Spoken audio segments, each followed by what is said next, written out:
Galatians chapter 2. Then 14 years after, I went up again to Jerusalem with Barnabas and took Titus with me also. And I went up by revelation and communicated to them that gospel which I preach among the Gentiles, but privately to them which were of reputation, lest by any means I should run or had run in vain. But neither Titus, who was with me, being a Greek, was compelled to be circumcised, and that because of false brethren unawares brought in, who came in privily to spy out our liberty, which we have in Christ Jesus, that they might bring us to bondage, to whom we gave place by subjection, no, not for an hour, that the truth of the gospel might continue with you.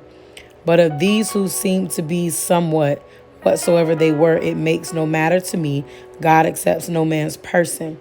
For they who seem to be somewhat in conference added nothing to me, but contrariwise, when they saw that the gospel of the uncircumcision was committed to me, as the gospel of the circumcision was to Peter, for he that worked effectually in Peter to the apostleship of the circumcision, the same was mighty in me toward the Gentiles.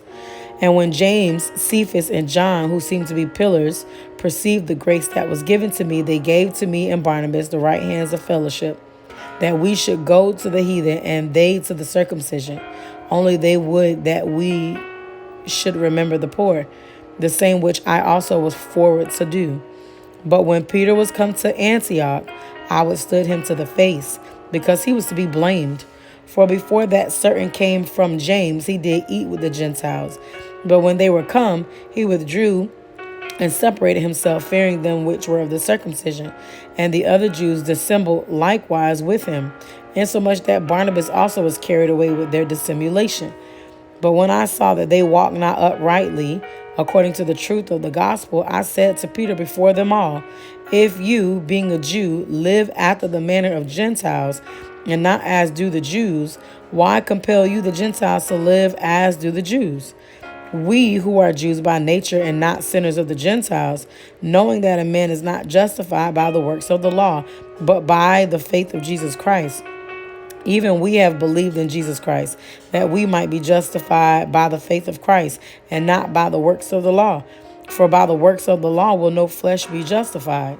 But if while we seek to be justified by Christ, we ourselves also are found sinners, is therefore Christ the minister of sin? God forbid. For if I build again the things which I destroy, I make myself a transgressor. For I, through the law, am dead to the law, that I might live to God. I am crucified with Christ. Nevertheless, I live, yet not I, but Christ lives in me. And the life which I now live in the flesh, I live by the faith of the Son of God, who loved me and gave himself for me. I do not frustrate the grace of God, for if righteousness come by the law, then Christ is dead in vain.